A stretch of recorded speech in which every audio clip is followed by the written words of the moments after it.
Welcome back. The struggles of Cape Town's homeless people are being made more difficult by the municipality's bylaws.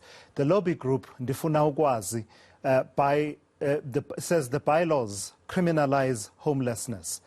It's currently in the middle of a court case with the city of Cape Town to have these laws scrapped.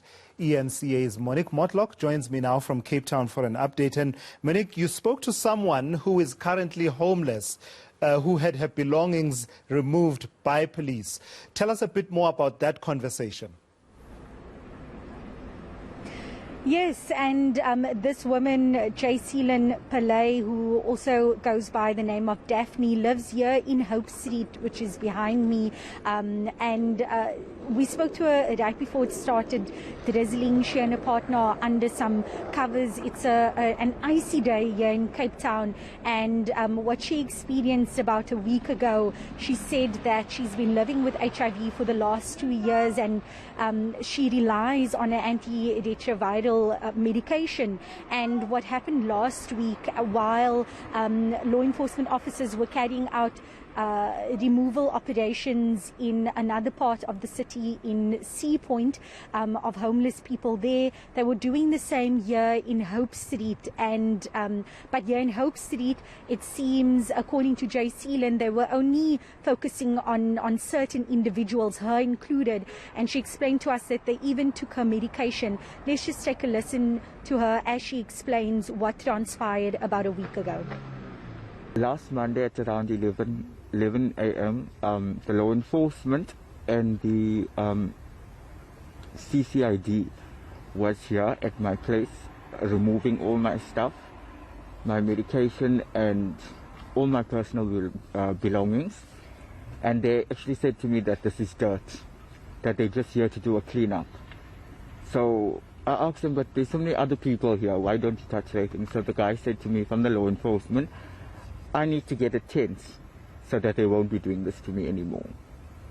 So that sounds shocking, Monique. I mean, I can't imagine a bylaw that would allow someone to take someone else's medication, for example. I mean, I don't get it. Doesn't make sense to me. Before we talk about what officials are telling you, just give us a sense. What are these bylaws that are said to be problematic by organizations such as Ndifuna Ukwazi? Many of us who don't live in Cape Town have memories, for example, of that eviction that was undertaken by the city's law enforcement agencies, who are separate from, police as such, but are within the city of Cape Town for such things as by law enforcement, etc., etc. And indeed, there's been this conversation about Cape Town not appearing to be a caring city, and it's something that Jordan Hill-Lewis, for example, has acknowledged. What are these bylaws? What's problematic about them?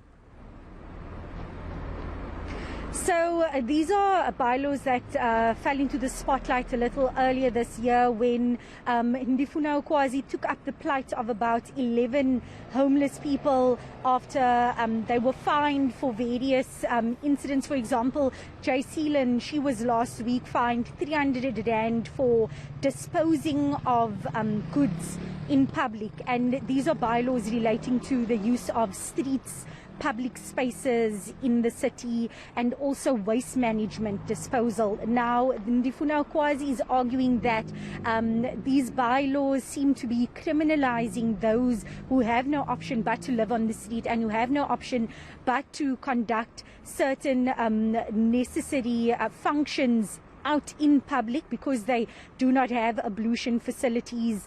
As Jayceline was explaining to me, she said that what they've been trying to do now to avoid getting into trouble with law enforcement officers is they'll conduct their business, their personal business inside their structures, no matter how cramped or uncomfortable it might be, and then dispose of the excrement or whatever it might be in a part that's far away removed from residents, and because they say there's simply no toilets around for them to use in Sea Point. The public toilets are locked and closed to the homeless, and they say, but where else are we going to do our business? We can't be criminalized for doing basic human functions out in public because we simply have no other option. And I did put it to them, look, I'm asking you the question that I'm sure many people ask you all the time, why don't you go to a safe space? Why don't you go to a shelter? And they said for many of them,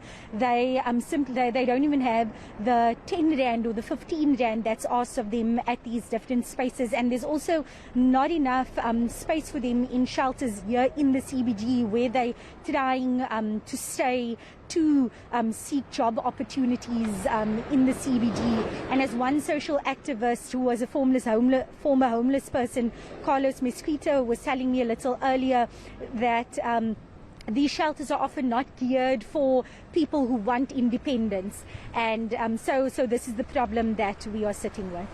All right, Monique, thank you for that comprehensive update from the city of Cape Town there, focusing on the issue of bylaws in the city of Cape Town.